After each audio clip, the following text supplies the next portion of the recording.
konusunda da beni şaşırtmadın. Hep dedim ki kendi kendime, Kaan evet bu işi yapacak, bunu başaracak. En başında da güzeldi başladığın ilk zamanlar. Ve şimdi bence mükemmel bir noktadasın. Sadece hayat insanların önüne bazı fırsatları geç çıkarıyor. Ama ben şundan çok eminim. Senin önüne öyle bir fırsat çıkacak ki, hani böyle hayal ettiğinden bile daha yüksek yerlere geleceksin. Çünkü sen yetenekli bir çocuksun. Her konuda. Bundan bahsediyorum. Yani müziğin, karakterin. Anladın mı? Yani bu her insanda olan bir özellik değil. Sana her şeyden çok güveniyorum.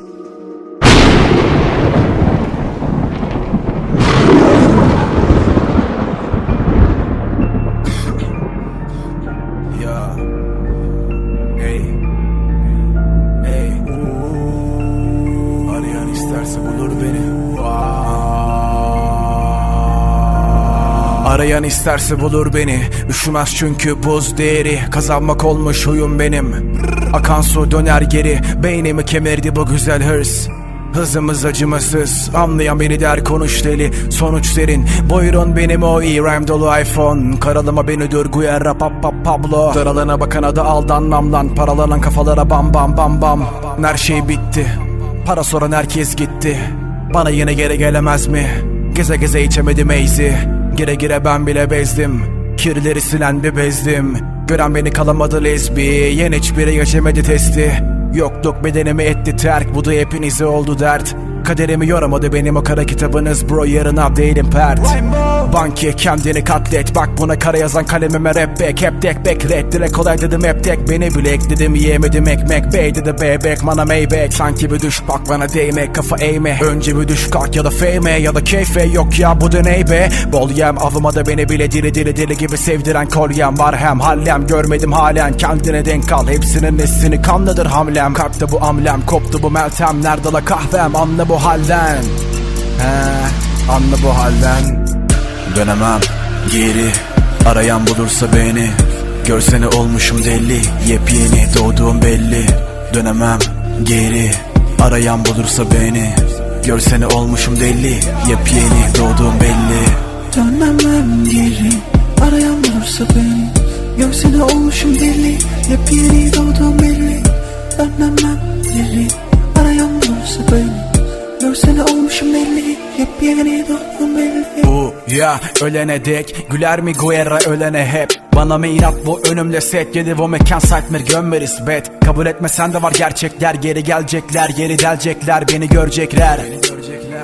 Beni görünce ercekler. Yaparım bunu da ölene dek. Demek ki ölünün bu haline be. Paranoya gafa çocuktum anla ve dene. Ve demek ki kaçıncı kere. Yağmurlu bir günde kafamda bere. Sıksam da dişleri kılsam da çene. Gevele beni çok değişti de küfür et ve yerime bilirsiniz. Göt varsa gelin bizlerin gelişine bakın. Hanginiz bizlerin gelişine hazır? Bankiler gelişime hazır. Ellerim nasıl? Bu kadar uzaktan erişmek nasıl? Hangimiz sahte hangimiz asıl? Hangimiz Nisan hangimiz Kasım? Hangimiz insan hangimiz asım? Ve bunların hepsini kafalara yazın. Çalıyor evimde kapımda zil. Tutuyor beynimin ucu fosil. Kafamda takılan yerini sil. Bu kafama takılır yeni nesil. Elimde deli bir uzi. Neden hep hepiniz pussy? Unutamıyorum gerisini. İstanbul'un da denizini. Var bende şer. Seninle farkımız yeri deşer. Buradan bir rüzgar eser geçer. Ecel gelen bizi seçer. Ölümlü hayatım gelip geçen. Sanki havaya sıkan çeçen. Seni aşar. İnatla zoru başar. İnatla sorun taşar. Tabi paşam inatlar yaşamaya. İnanma masallara. Biz para masalara. Saklı ses kasalara. Hazırlar havlamaya. Bizlere hep benzeterek keklere beklederim bir de bitse track. Tabi yine yorgun sizde bilek. Bitmedi tek tek öldürerek bek. Yakamadı bir imam kelimen hep minimum. Gel bir de zürih yeme kafa dolu deli bol. Ya da yine geri dur göremedim peronu dilim. Pele top sen bana hele ver onu. Yanamadı elindeki lamban. Düşün bir bak bak bendeki lambalı şatkan. Hiçbiri rampada düşmedi şapkam. Her yerim kankam elleri kandan. Dönemem geri. Arayan bulursa beni. Görsene olmuşum deli. Yepyeni doğduğum belli. Dönemem geri. Arayan bulursa beni. Görsene olmuşum deli. Yepyeni doğduğum belli. Dönemem geri. Arayan bulursa beni. Görsene olmuşum deli. Yepyeni doğduğum belli. Önlemem deli, arayan bulursa beni. Görsene olmuşum deli, yepyeni doğdum belli.